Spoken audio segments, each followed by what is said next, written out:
ನಮಸ್ಕಾರ ಎಲ್ರಿಗೂ. ನೀವು ನೋಡ್ತಾ ಇರೋದು ಒನ್ ಇಂಡಿಯಾ ಕನ್ನಡ. ನಾನು ಪ್ರತಿಮಾ. ಹೂವಲ್ಲಿ ಕಾಯಾಗಿ, ಕಾಯಲ್ಲಿ ಹಣ್ಣಾಗಿ, ಹಣ್ಣಲ್ಲಿ ಬೀಜ ಮೊಳೆಯೋ ಹೊತ್ತಿಗೆನೆ ಸಂಕ್ರಾಂತಿ ಅನ್ನೋ ಮಾತಿದೆ. ಇದೇ ಜನವರಿ 14ನೇ ತಾರೀಕು ಮಕರ ಸಂಕ್ರಾಂತಿ ಹಬ್ಬ. ನಮ್ಮ ಹಿಂದೂ ಧಾರ್ಮಿಕ ನಂಬಿಕೆಗಳಲ್ಲಿ ಈ ಹಬ್ಬಕ್ಕೆ ವಿಶೇಷವಾದ ಸ್ಥಾನಮಾನ ಇದೆ. ಹಾಗೇನೆ ಸೂರ್ಯ ಧನುರ್ ರಾಶಿಯಿಂದ ಮಕರ ರಾಶಿಗೆ ಪ್ರವೇಶ ಮಾಡೋ ಶುಭ ಕಾಲ ಕೂಡ ಹೌದು. ಪ್ರಕೃತಿಯಲ್ಲೂ ಕೂಡ ಒಂದಷ್ಟು ಬದಲಾವಣೆ ಆಗುತ್ತೆ. ಹಳ್ಳಿ ಕಡೆಯಂತೂ ಈ ಹಬ್ಬವನ್ನ ಬಹಳ ಸಂಭ್ರಮ ಸಡಗರದಿಂದ ಆಚರಣೆ ಮಾಡ್ತಾರೆ. ಅದರಲ್ಲೂ ಈ ಎಳ್ಳು ಬೆಲ್ಲ ತಿಂದು ಒಳ್ಳೆ ಮಾತಾಡು ಅಂತ ಎಲ್ಲ ಹೇಳ್ತಾರಲ್ವಾ. ಸೊ ಎಳ್ಳು ಬೆಲ್ಲವನ್ನ ಹಂಚೋದ್ರಿಂದ ಕೂಡ ಒಂದಷ್ಟು ಒಳ್ಳೆ ಫಲಗಳನ್ನ ಪಡೆದುಕೊಳ್ಬಹುದು ಅಂತ ಹೇಳ್ತಾರೆ. ಹಾಗಾಗಿ ಈ ಮಕರ ಸಂಕ್ರಾಂತಿ ಹಬ್ಬದ ಆಚರಣೆಯ ಬಗ್ಗೆ, ಮಹತ್ವದ ಬಗ್ಗೆ, ಎಳ್ಳು ಬೆಲ್ಲ ಹಂಚೋದ್ರ ಹಿಂದೆ ಏನ್ ಕಾರಣ, ಇದೆಲ್ಲವನ್ನ ತಿಳ್ಕೊಳ್ಳೋಣ. ಈ ವಿಚಾರಗಳನ್ನ ತಿಳಿಸ್ಕೊಡೋದಕ್ಕೆ ನಮ್ಮ ಜೊತೆ ಇರೋದು ಖ್ಯಾತ ಜ್ಯೋತಿಷಿಗಳು, ಪ್ರತ್ಯಂಗಿರ ದೇವಿಯ ಆರಾಧಕರು, ಭಾರತೀಯ ಸಂಪ್ರದಾಯ ಟ್ರಸ್ಟ್ನ ಅಧ್ಯಕ್ಷರಾಗಿರುವ ಡಾಕ್ಟರ್ ಮಹರ್ಷಿ ಗುರುಗಳು.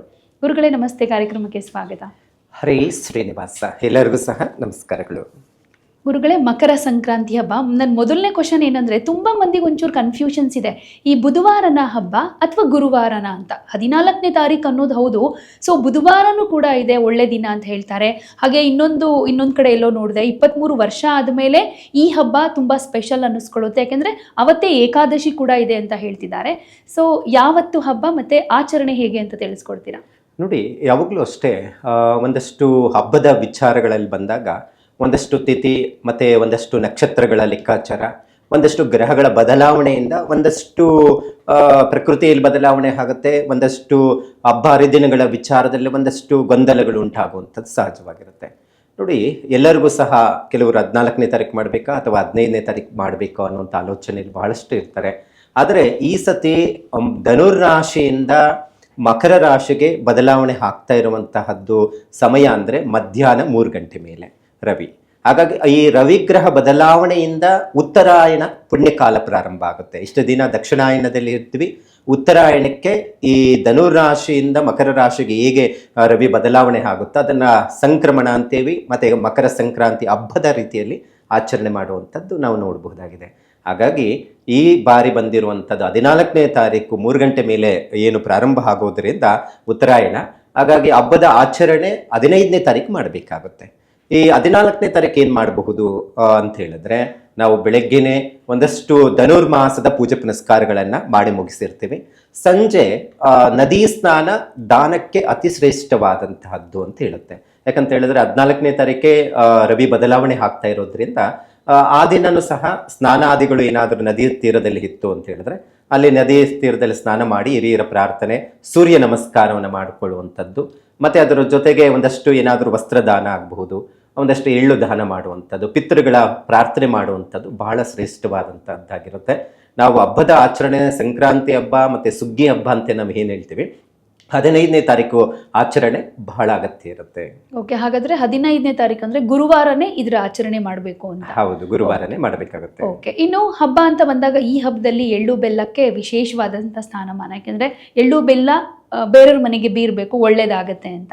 ಸೊ ಮೊದಲಿಗೆ ಎಳ್ಳು ಮತ್ತೆ ಬೆಲ್ಲ ಅದು ಈ ಸೀಸನ್ನಲ್ಲಿ ಏನಕ್ಕೆ ನಾವು ಬೇರೆಯವ್ರಿಗೆ ಹಂಚಬೇಕು? ಅದರಿಂದ ಏನಾದರೂ ವಿಶೇಷ ಫಲಗಳು ಸಿಗುತ್ತಾ ನಮಗೆ? ನೋಡಿ, ಯಾವಾಗಲೂ ಅಷ್ಟೇ, ಒಂದು ಹಬ್ಬ ಅಂತ ಬಂದಾಗ ಅದರದೇ ಆದಂತಹ ಹಿನ್ನೆಲೆ ಮತ್ತು ಒಂದಷ್ಟು ವೈಜ್ಞಾನಿಕ ಕಾರಣಗಳು ನಾವು ನೋಡಬಹುದಾಗಿದೆ. ಇಂದಿನ ಕಾಲದಲ್ಲಿ ಜನರು ಹೇಗೆ ಮಾಡಿದ್ರು ಅನ್ನುವಂಥದ್ದು ಇಲ್ಲಿ ನಾವು ನೋಡಬಹುದಾಗಿದೆ. ಯಾಕಂತ ಹೇಳಿದ್ರೆ ನೋಡಿ, ವಾತಾವರಣ ಬದಲಾವಣೆ ಮೊದಲನೇ ವಿಚಾರದಲ್ಲಿ ಒಂದಷ್ಟು ಚಳಿ ಹೆಚ್ಚಿನ ಮಟ್ಟಿಗೆ ಒಂದಷ್ಟು ಮಂಜು ಬೀಳ್ತಾ ಇರುತ್ತೆ. ಅದರಿಂದ ಯಾವಾಗ ದಕ್ಷಿಣಾಯನದಿಂದ ರವಿ ಉತ್ತರಾಯಣಕ್ಕೆ ಕಾಲಿಡುತ್ತೆ ಅಂದರೆ ರವಿ ಬದಲಾವಣೆ ಆಗುತ್ತೋ, ಉತ್ತರದ ದಿಕ್ಕಿಗೆ ಹೋದಾಗ ಒಂದಷ್ಟು ಬಿಸಿಲು ಜಾಸ್ತಿ ಆಗುವಂಥದ್ದು ಮತ್ತು ಬೆಳಕು ಜಾಸ್ತಿ ಆಗುವಂಥದ್ದು ನಾವು ನೋಡಬಹುದಾಗಿದೆ. ಸೊ ಇಂಥ ಸಂದರ್ಭದಲ್ಲಿ ವಾತಾವರಣ ಬದಲಾವಣೆ ಸಂದರ್ಭದಲ್ಲಿ ಎಳ್ಳು ಒಂದಷ್ಟು ಉಷ್ಣಾಂಶವನ್ನು ಅಂದರೆ ಹೆಚ್ಚಿನ ಒಂದಷ್ಟು ಉಷ್ಣಾಂಶವನ್ನು ಹೆಚ್ಚಿಸುವಂಥದ್ದು ಇರುತ್ತೆ. ಸೊ ಆ ಒಂದು ಕಾರಣ ಒಂದಷ್ಟು ಸೈಂಟಿಫಿಕ್ ಆಗಿ ನಾವು ನೋಡಬಹುದು. ಆಧ್ಯಾತ್ಮಿಕವಾಗಿ ನಾವು ನೋಡೋಕ್ಕೋದ್ರೆ ನಾವು ವರ್ಷದ ಮೊದಲನೇ ಹಬ್ಬ ಆಗಿರುತ್ತೆ ಸಂಕ್ರಾಂತಿ ಹಬ್ಬ. ಯಾಕಂತ ಹೇಳಿದ್ರೆ ವರ್ಷದ ಮೊದಲನೇ ಹಬ್ಬದಿಂದ ಒಂದಷ್ಟು ನಮಗೆ ಆ ಗ್ರಹದ ಧಾನ್ಯ ಬಂದು ಎಳ್ಳು ಶನಿಗೆ ಸಂಬಂಧಪಟ್ಟಂಥದ್ದಾಗುತ್ತೆ.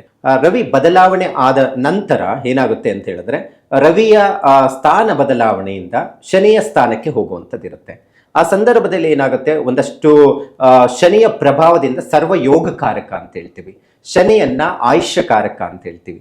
ಹಾಗಾಗಿ ನಮಗೆ ಆಯುಷ್ ವೃದ್ಧಿ ಆಗಬೇಕು, ಅಭಿವೃದ್ಧಿ ಆಗಬೇಕು ಅನ್ನುವಂಥ ಒಂದಷ್ಟು ನಂಬಿಕೆಗಳು ನಮ್ಮಲ್ಲಿ ಇರುವಂಥದ್ದು ಇರೋದ್ರಿಂದ, ಮತ್ತೆ ಅದರ ಜೊತೆಗೆ ಒಂದಷ್ಟು ಮೊದಲನೇ ವರ್ಷ ಆಗಿರೋದ್ರಿಂದ ನಾವು ಹಿಂದೆ ಪಕ್ಕದ ಮನೆಯಲ್ಲೋ ಅಥವಾ ಸ್ನೇಹಿತರ ಜೊತೆನೋ ಅಥವಾ ಅಣ್ಣ ತಮ್ಮಂದರ ವಿಚಾರದಲ್ಲಿ, ಅಕ್ಕ ತಂಗಿರ ವಿಚಾರದಲ್ಲಿ ಒಂದಷ್ಟು ಏನೋ ಬೈದ ಆಡಿರ್ತಾರೆ ಅಥವಾ ಏನಾದರೂ ಒಂದು ಕಲಹಗಳನ್ನು ಮಾಡ್ಕೊಂಡಿರ್ತಾರೆ. ಸೊ ಒಂದಷ್ಟು ಕೆಟ್ಟ ಮಾತನ್ನ ಮಾತಾಡಿರ್ತಾರೆ ಹಿಂದಿನ ವರ್ಷದಲ್ಲಿ.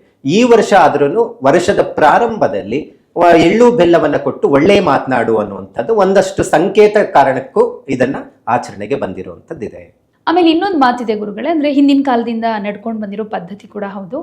ಈ ಮನೆಯಲ್ಲಿ ಮಕ್ಕಳಿದ್ರೆ ಅಂಥವ್ರ ಮನೆಯಲ್ಲಿ ಸಂಕ್ರಾಂತಿ ಹಬ್ಬ ಆಚರಣೆ ಬರೀ ಪೂಜೆ ಪುನಸ್ಕಾರ ಅಂತ ಅಲ್ಲ, ಎಳ್ಳು ಬೆಲ್ಲ ಮಾಡಬೇಕು, ಬೇರೆಯವ್ರ ಮನೆಗೆ ಹಂಚಬೇಕು, ಮಕ್ಕಳ ಕೈಯಿಂದಾನೇ ಎಳ್ಳು ಬೇರಿಸ್ಬೇಕು ಅಂತ ಅಂತಾರಲ್ಲ, ಯಾಕೆ ಅಂತ? ನೋಡಿ, ಪ್ರತಿ ಮನೆಯಲ್ಲಿನೂ ಇದು ಮಕ್ಕಳಿರಲಿ ಅಥವಾ ಇದ್ರೇನೂ ಸಹ ಎಳ್ಳು ಬೆಲ್ಲವನ್ನ ಹಂಚಲೇಬೇಕು ಅನ್ನುವಂಥದ್ದಿದೆ. ಆದರೆ ಮಕ್ಕಳು 5 ವರ್ಷದ ಮಕ್ಕಳು ಯಾರಿರ್ತಾರೆ ಒಳಗಡೆ ಇರುವಂಥ ಮಕ್ಕಳಿಗೆ ಒಂದಷ್ಟು ಶಾಸ್ತ್ರಗಳು ಇರುವಂಥದ್ದು ನಾವು ನೋಡಬಹುದಾಗಿದೆ. ನಾವು ನೋಡಿ, ಚಿಕ್ಕ ಮಕ್ಕಳಿದ್ರೆ ಹಿಂದಿನ ಕಾಲದಲ್ಲಿ ಬಹಳಷ್ಟು ಇದು ಆಚರಣೆ ಇತ್ತು. ಮಗುನ ಒಂದು ಹಲಗೆ ಮೇಲೆ ಕುಣಿಸಿ ಆರತಿಯನ್ನು ಮಾಡುವಂಥದ್ದು. ಮತ್ತೆ ಅದರ ಜೊತೆಗೆ ನಾವು ಯಾವಾಗಲೂ ಅಷ್ಟೇ ಮಕ್ಕಳಿಗೆ ಆರೋಗ್ಯ ಚೆನ್ನಾಗಿರಬೇಕು, ವಿದ್ಯಾಭ್ಯಾಸ ಚೆನ್ನಾಗಿರಬೇಕು, ಮತ್ತೆ ಅವರ ಅಭಿವೃದ್ಧಿ ಆಗಬೇಕು ಅನ್ನುವಂಥದ್ದು. ಯಾಕಂದ್ರೆ ವರ್ಷದ ಮೊದಲನೇ ದಿನ ಆಗಿರೋದ್ರಿಂದ, ಹಬ್ಬದ ವಿಚಾರದಲ್ಲಿ ಮೊದಲನೇ ಹಬ್ಬ ಆಗಿರೋದ್ರಿಂದ ಆ ಮಗುಗೆ ಹೆಚ್ಚಿನ ಮಟ್ಟಿಗೆ ಆರೋಗ್ಯ ಸಿದ್ಧಿ ಆಗಲಿ ಅನ್ನುವಂಥದ್ದು ಒಂದು ಕಾರಣದಿಂದ ಅವ್ರಿಗೆ ಆರತಿ ಮಾಡುವಂಥ ಪದ್ಧತಿ ಇರುತ್ತೆ. ಮತ್ತೆ ಇನ್ನೊಂದೇನಪ್ಪ ಅಂದ್ರೆ ಎಳ್ಚೆ ಹಣ್ಣು. ನೋಡಿ, ಎಳ್ಚೆ ಹಣ್ಣು, ಅದರ ಜೊತೆಗೆ ಅವರೆಕಾಯಿ, ಮತ್ತೆ ಕಡಲೆಕಾಯಿ, ಚಿಲ್ಲರೆ ಕಾಸು, ಕಬ್ಬು ಒಂದಷ್ಟು ಚಿಕ್ಕದಾಗಿ ಕಟ್ ಮಾಡಿ ಅದನ್ನ ಆರತಿ ಮಾಡುವ ಮುಂಚಿತವಾಗಿ ಆ ಮಕ್ಕಳ ಮೇಲೆ ಹಾಕುವಂಥದ್ದು ಇರುತ್ತೆ. ಅಭಿಷೇಕ ರೀತಿ ಹಾಕುವಂಥದ್ದು ಇರುತ್ತೆ. ನಂತರ ಆರತಿ ಮಾಡಿ ಎಲ್ಲ ಯಾರು ಹಿರಿಯರು ಇರ್ತಾರೋ ಅವರ ಆಶೀರ್ವಾದ ತೆಗೆದುಕೊಳ್ಳುವಂಥದ್ದು ನಾವು ನೋಡಬಹುದು. ನೋಡಿ, ಇದು ಒಂದಷ್ಟು ಪಾಸಿಟಿವ್ ಆಗಿ ಎಷ್ಟು ನಮಗೆ ಫಲ ಕೊಡುತ್ತೆ ಅಂದ್ರೆ, ಆ ಎಳ್ಚೆಯನ್ನು ಮಗು ತಿಂದಾಗೂ ಏನಾಗುತ್ತೆ, ಆರೋಗ್ಯ ವಿಚಾರದಲ್ಲಿ ಒಳ್ಳೆ ಆರೋಗ್ಯ ಸಿದ್ಧಿ ಆಗುವಂಥದ್ದು ಇರುತ್ತೆ. ಈ ರೀತಿ ಆರತಿಯನ್ನ ಚಿಕ್ಕ ಮಕ್ಕಳು ಇದ್ದಂಥ ಮನೆಯಲ್ಲಿ ಮಾಡಲೇಬೇಕು ಅನ್ನುವಂಥದ್ದು ಇರುತ್ತೆ. ಮತ್ತೆ ಕೆಲವು ಸಂಪ್ರದಾಯಗಳಲ್ಲಿ ಏನಾಗುತ್ತೆ, ಮಕ್ಕಳಿಂದ ಒಂದಷ್ಟು ಎಳ್ಳು ಬೆಲ್ಲ ಹಂಚುವಂಥ ಪದ್ಧತಿನೂ ನಾವು ಇಲ್ಲಿ ಕಾಣಬಹುದಾಗಿದೆ. ಆಮೇಲೆ ಈಗ ಸಂಕ್ರಾಂತಿ ಅಂದ ತಕ್ಷಣ ನೀವು ಮೊದಲೇ ಹೇಳಿದ್ರಿ ಹಳ್ಳಿ ಕಡೆ ಜಾಸ್ತಿ ಅಂತ. ಈಗ ಗೋವುಗಳಿಗೆ ಕಿಚ್ಚಾಯಿಸೋದು ಅಂತ ಎಲ್ಲ ಹೇಳ್ತಾರೆ. ಅಂದ್ರೆ ಗೋವುಗಳ ಪೂಜೆ ಕೂಡ ಈ ಸಂಕ್ರಾಂತಿ ಹಬ್ಬದಲ್ಲಿ ಮಹತ್ವ ಪಡೆದುಕೊಳ್ಳುತ್ತೆ ಅಂತ. ಸೊ ಯಾಕೆ ಅಂತ ಸಂಕ್ರಾಂತಿ ಟೈಮ್ನಲ್ಲೇ? ನೋಡಿ, ಸಂಕ್ರಾಂತಿ ಹಬ್ಬ ಅಂತ ನಾವೇನು ಆಚರಣೆ ಮಾಡ್ತೀವಿ, ಇದು ರೈತರ ಹಬ್ಬ ಅಂತ ಹೇಳ್ತೀವಿ. ಯಾಕಂದ್ರೆ ಅಲ್ಲಿ ಸುಗ್ಗಿ ಹಬ್ಬ ಅಂತಾನೆ ಹೆಸರು ಬಂದಿರುವಂಥದ್ದು. ರೈತರಿಗೆ ಹೆಚ್ಚು ಮಹತ್ವ ಇರುವಂತಹದ್ದು ಹಬ್ಬ ಆಗಿರುತ್ತೆ. ಯಾಕಂದ್ರೆ ಇಡೀ ವರ್ಷ ಅವರು ಬೆಳೆದಂತಹ ದವಸ ಧಾನ್ಯಗಳೇನಿರುತ್ತೆ ಕಣದಲ್ಲಿ ಹಾಕಿ ಅದು ಉಡ್ಡೆ ರೀತಿಯಲ್ಲಿ ಮಾಡಿ ಪೂಜೆಯನ್ನ ಸಲ್ಲಿಸುವಂಥದ್ದು. ಸೊ ಇದಕ್ಕೆ ಹೆಚ್ಚು ಸಹಾಯ ಮಾಡಿರುವಂಥದ್ದಂದ್ರೆ ಹಸುಗಳು, ಎತ್ತುಗಳು. ಯಾಕಂದ್ರೆ ಎತ್ತುಗಳಿಂದ ಉಳುಮೆ ಮಾಡಿರೋದ್ರಿಂದ ಅದಕ್ಕೆ ಸಂಭ್ರಮದ ಆಚರಣೆ ಒಂದಷ್ಟು ಕಾರಣ ಆಗುವಂಥದ್ದಿರುತ್ತೆ. ಆ ಎತ್ತುಗಳಿಗೆ ಹೆಚ್ಚು ಅಲಂಕಾರವನ್ನು ಮಾಡಿ ಒಂದಷ್ಟು ಬಣ್ಣ ರೀತಿಯಲ್ಲಿ ಎಲ್ಲ ಬಳೆದು ಒಂದಷ್ಟು ಬೆಂಕಿಯನ್ನು ಕಿಚ್ಚಾಯಿಸುವಂತದ್ದು ಮಾಡುವಂಥದ್ದಿರುತ್ತೆ.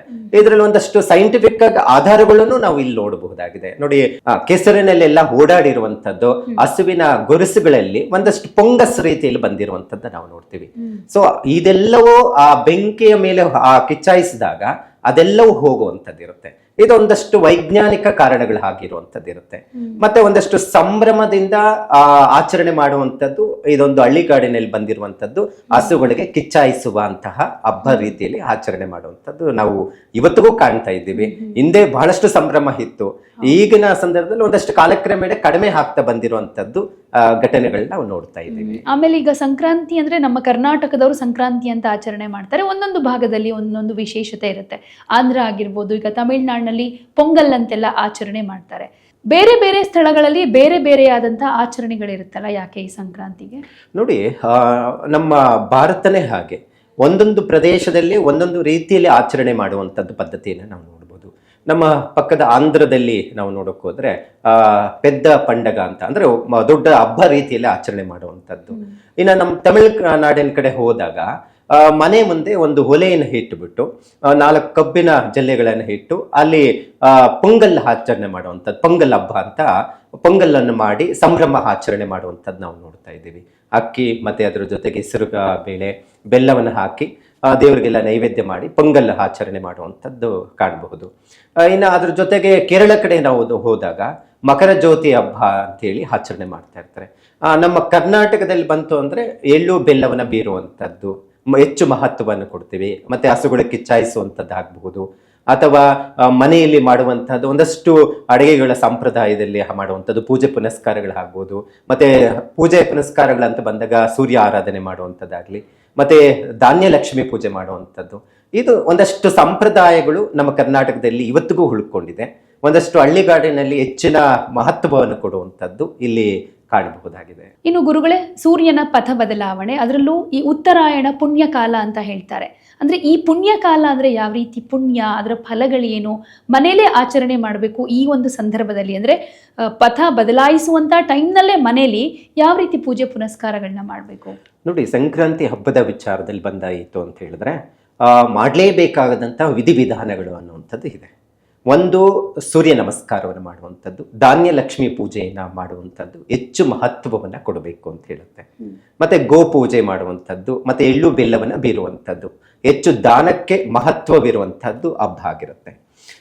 ಈ ಸಂಕ್ರಾಂತಿ ಹಬ್ಬ ಅಂತ ಹೇಳಿದಾಗ ಉತ್ತರಾಯಣ ಮತ್ತೆ ದಕ್ಷಿಣಾಯನದ ವಿಚಾರದಲ್ಲಿ ಇಲ್ಲೊಂದಷ್ಟು ಪ್ರಸ್ತಾಪನೆ ಆಗುವಂಥದ್ದು ಇರುತ್ತೆ. ನೋಡಿ, ಯಾವಾಗಲೂ ಅಷ್ಟೇ ಸೂರ್ಯ ಒಂದು ರಾಶಿಯಿಂದ ಒಂದು ರಾಶಿ ಬದಲಾವಣೆ ಆಗಬೇಕಾದ್ರೆ 30 ದಿನಗಳ ಅವಧಿಯನ್ನು ತೆಗೆದುಕೊಳ್ಳುತ್ತೆ. ಈ ಒಂದು ರಾಶಿಯಿಂದ ಒಂದು ರಾಶಿಗೆ ಹೋಗ್ಬೇಕು ಅಂತ 30 ದಿನಗಳು ಏನ್ ಲೆಕ್ಕಾಚಾರ ಇರುತ್ತೆ, ವರ್ಷಕ್ಕೆ 12 ಮನೆಗಳನ್ನು ದಾಟ್ಕೊ ಬರುವಂಥದ್ದು ಇರುತ್ತೆ. ಯಾವಾಗ ಮಿಥುನ ರಾಶಿಯಿಂದ ಕರ್ಕಾಟಕ ರಾಶಿಗೆ ರವಿ ಬದಲಾವಣೆ ಆಗ್ತಾನೋ ಆ ದಿನದಿಂದ ದಕ್ಷಿಣಾಯನ ಪ್ರಾರಂಭ ಆಗುತ್ತೆ. ಈ ದಕ್ಷಿಣಾಯನದಲ್ಲಿ ಹೇಗೆ ಅಂತ ಹೇಳಿದ್ರೆ ಈ ಹಗಲು ಕಡಿಮೆ ಇರುತ್ತೆ, ರಾತ್ರಿ ಜಾಸ್ತಿ ಇರುತ್ತೆ. ನಂತರ ತುಲಾ ಸಂಕ್ರಮಣ ಅಂತ ಬರುತ್ತೆ, ಅದೂ ಬಹಳ ವಿಶೇಷವಾದಂತಹದ್ದು. ನಮಗೆ ಉತ್ತರಾಯಣ ಪ್ರಾರಂಭ ಆಗೋದು ಅಂತ ಹೇಳಿದ್ರೆ ಧನುರ್ ರಾಶಿಯಿಂದ ಮಕರ ರಾಶಿಗೆ ಹೇಗೆ ರವಿ ಬದಲಾವಣೆ ಆಗ್ತಾನೋ ಅದು ಉತ್ತರದ ಆಯನ ಅಂತ ಹೇಳ್ತೀವಿ. ಅಂದ್ರೆ ಸೂರ್ಯ ಉತ್ತರದ ಕಡೆ ಸಂಚಾರ ಮಾಡ್ತಾನೆ. ಯಾವಾಗ ಉತ್ತರದ ಕಡೆ ಸಂಚಾರ ಆಗ್ತಾನೋ ಆ ಸಂದರ್ಭದಿಂದ ಹಿಡಿದು ಬೆಳಕು ಜಾಸ್ತಿ ಇರುತ್ತೆ, ಕತ್ತಲು ಕಡಿಮೆ ಆಗುತ್ತೆ. ಏನು ಇದರಲ್ಲಿ ವ್ಯತ್ಯಾಸಗಳು ಅಂತ ಹೇಳಿದ್ರೆ ಸೂರ್ಯನ ಬದಲಾವಣೆಗಳು ವಿಚಾರದಲ್ಲಿ ಇಲ್ಲಿ ಲೆಕ್ಕಾಚಾರ ಮಾಡಬಹುದು. ಆದರೆ ಶಾಸ್ತ್ರದಲ್ಲಿ ಏನು ಹೇಳುತ್ತೆ ಅಂತ ಹೇಳಿದ್ರೆ, ಈಗ ನಮಗೆ ಬೆಳಕು ಹೇಗೆ ರಾತ್ರಿಗಳು ಹೇಗಿರುತ್ತೋ ಭಗವಂತನಿಗೂ ಬೆಳಕು ರಾತ್ರಿಗಳು ಇರುವಂಥದ್ದಿದೆ. ಹಾಗಾಗಿ ಉತ್ತರಾಯಣದಲ್ಲಿ ಭಗವಂತ ಎದ್ದಿರ್ತಾನೆ, ದಕ್ಷಿಣಾಯನದಲ್ಲಿ ಯೋಗ ನಿದ್ರೆಯಲ್ಲಿ ಭಗವಂತ ಇರ್ತಾನೆ ಅನ್ನುವಂಥದ್ದು ಇದೆ. ಸೊ ಹೆಚ್ಚಿನ ಜನ ಉತ್ತರಾಯಣ ಬರೋವರೆಗೂ ಸಹ ಪೂಜೆ ಪುನಸ್ಕಾರಗಳಾಗಬಹುದು, ಮಾನಸ ಕರ್ಮಗಳು ಅಂದ್ರೆ ಮದುವೆ ಸಮಾರಂಭಗಳಾಗಬಹುದು, ಅಥವಾ ನಾಮಕರಣಗಳಾಗಬಹುದು, ಉಪನಯನಗಳಾಗಬಹುದು, ಯಾವುದು ಈ ದಕ್ಷಿಣಾಯನದಲ್ಲಿ ಮಾಡೋದಿಲ್ಲ. ಉತ್ತರಾಯಣ ಬರ್ಲಿ ಅಂತ ಕಾಯ್ಕೊಂಡಿರ್ತಾರೆ. ನೀವು ಪುರಾಣದಲ್ಲಿ ನೀವು ಓದಿರ್ತೀರ ನೋಡಿ, ಭೀಷ್ಮ ಆತ ಇಚ್ಛಾಮರಣ ಒಂದು ಅಂತ ಆತ ದಕ್ಷಿಣಾಯನದಲ್ಲಿ ಅವನ ಬಾಣಗಳೆಲ್ಲ ಬಂದು ದೇಹಕ್ಕೆ ಹೊಡೆದಾಗ ಅವನ ಪ್ರಾಣವನ್ನು ಬಿಡಬೇಕಂತ ಹೇಳಿದ್ರೆ ಉತ್ತರಾಯಣ ಬರೋವರೆಗೂ ನಾನು ಹೀಗೆ ಇರ್ತೀನಿ ಅಂತೇಳಿ ಇದ್ದಂಥವನು. ಯಾಕಂದ್ರೆ ಉತ್ತರಾಯಣಕ್ಕೆ ಅಷ್ಟು ಮಹತ್ವವನ್ನು ಕೊಟ್ಟಿರುವಂಥದ್ದು. ಹಾಗಾಗಿ ಈ ಏನು ವರ್ಷದ ಮೊದಲನೇ ಹಬ್ಬ ಏನಿರುತ್ತೆ ಈ ಮಕರ ಸಂಕ್ರಾಂತಿ ಹಬ್ಬ ಉತ್ತರಾಯಣ ಮತ್ತೆ ದಕ್ಷಿಣಾಯನದ ಒಂದಷ್ಟು ಮಹತ್ವವನ್ನು ಇಲ್ಲಿ ನೋಡಬಹುದಾಗಿದೆ. ಮತ್ತೆ ಏನು ಧನುರ್ ರಾಶಿಯಿಂದ ಮಕರ ರಾಶಿಗೆ ರವಿ ಬದಲಾವಣೆ ಆಗ್ತಾನೆ, ಆ ದಿನ ಒಂದಷ್ಟು ನಮಗೆ ಉತ್ತಮವಾದಂಥ ಫಲಗಳನ್ನು ನಿರೀಕ್ಷೆ ಮಾಡುವಂಥದ್ದು ಇಲ್ಲಿ ಕಾಣಬಹುದಾಗಿದೆ. ಓಕೆ, ಧನ್ಯವಾದಗಳು ಗುರುಗಳೇ. ಹರೇ ಶ್ರೀನಿವಾಸ.